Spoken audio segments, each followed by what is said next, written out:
Kemegahan dan kesuksesan benua Amerika tidak pernah terlepas dari seorang penjelajah yang ratusan tahun lalu dianggap berhasil menemukan benua Amerika, yaitu Christopher Columbus. Dari dulu hingga sekarang pun, di buku-buku sekolah tertulis bahwa Columbus adalah penemu benua Amerika. Apakah betul Christopher Columbus adalah orang yang pertama kali menemukan benua Amerika? Dan bagaimana awal mula Christopher Columbus menemukan sebuah benua yang sekarang menjadi benua adidaya dan dikenal di seluruh dunia?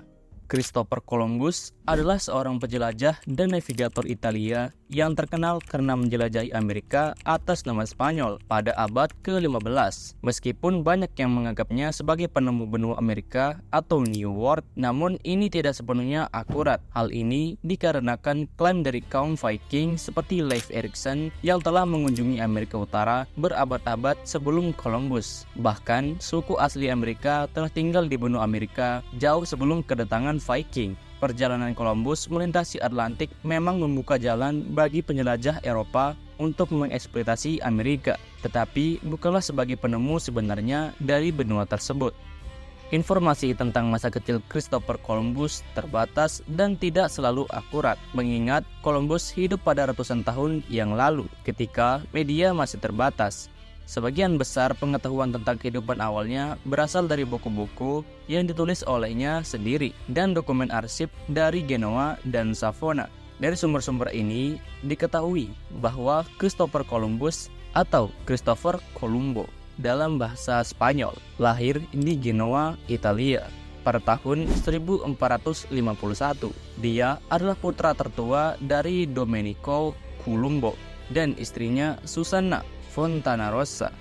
Sebagai seorang remaja, Columbus bekerja di kapal dagang dan menikmati kehidupan di laut. Pada tahun 1476, saat berlayar ke utara dari pantai Portugis, kapalnya diserang oleh bajak laut Prancis. Kapalnya dibakar dan tenggelam. Tetapi Columbus selamat dan berhasil mencapai daratan dengan menggunakan secari kayu sebagai pelampung. Dia kemudian berjalan ke kota Lisbon bersama saudaranya, Bartolomeo. Di Lisbon, Columbus dan Bartolomeo bekerja sebagai pembuat peta.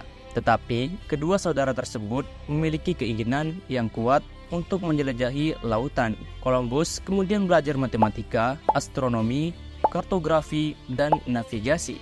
Pada usia 26 tahun, Columbus telah berlayar ke berbagai tempat termasuk Laut Aegea, Eropa Utara, Islandia, dan Irlandia dengan beberapa pedagang laut. Pada tahun 1479, Columbus kembali ke Lisbon dan bertemu kembali dengan saudaranya. Pada saat itu, Bartolomeo bekerja sebagai pembuat peta. Columbus juga menikahi seorang wanita bernama Philippa Moniz Prestrello dan memiliki seorang putra bernama Diego. Pada tahun 1482, Columbus melakukan perjalanan ke São Jorge dan Mina, di mana ia mempelajari navigasi Portugis. Setelah kematian istrinya pada tahun 1485, Columbus dan anaknya Diego pindah ke Spanyol pada tahun 1486. Di Spanyol, Columbus memiliki seorang putra di luar nikah bernama Fernando dengan Beatriz Enriquez de Arana pada tahun 1488.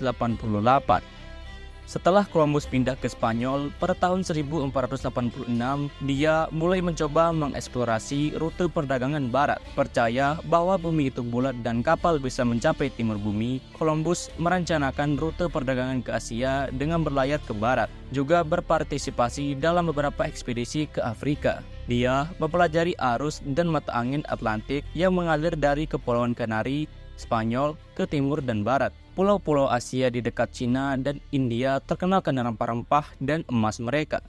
Tetapi, rute perdagangan ke timur melalui Timur Tengah dan didominasi oleh Muslim sulit dilalui. Columbus merancang rute melintasi Atlantik ke barat sebagai alternatif yang lebih cepat dan lebih aman. Meskipun ada perselisihan tentang jarak yang sebenarnya dari Kepulauan Kanari ke Asia, Columbus yakin bahwa perjalanan ke arah barat akan membawa mereka ke tujuan. Namun, upaya Columbus untuk mendapatkan dukungan dari Portugis, Genoa, dan Venesia ditolak. Pada Agustus 1492, Columbus berlayar dari Spanyol dengan 3 kapal. Neina, Pinta, dan Santa Maria. Setelah 2,5 bulan, mereka mendarat di San Salvador, salah satu pulau Bahama, bukan di Hindia Timur seperti yang diharapkan Columbus. Di sana, mereka bertemu dengan penduduk asli yang ramah dan membawa pulang beberapa barang dagangan. Perjalanan Columbus berlanjut ke pulau-pulau lain di Karibia, mencari emas, perak, dan rempah-rempah. Pada tahun 1493, Columbus melanjutkan ekspedisinya dan menjelajahi lebih banyak pulau di Samudra Karibia. Namun, ketika tiba di Hispaniola, dia menemukan pemukiman telah dihancurkan dan kolonis dibantai.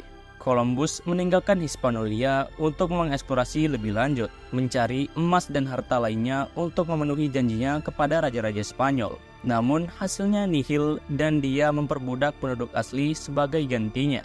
Pada tahun 1498, Columbus melakukan ekspedisi keempatnya dan mendarat di Amerika Selatan sebelum kembali ke Hispaniola yang kacau. Dia dipenjarakan dan kemudian dibebaskan dari tuduhan. Columbus membujuk Spanyol untuk mendukung ekspedisi terakhirnya. Tetapi kali ini dia hanya mencapai Panama sebelum harus kembali ke Spanyol dengan tangan kosong. Dia meninggal pada tahun 1506 tanpa pernah mencapai tujuan utamanya, yaitu mencari jalur perdagangan langsung ke Asia.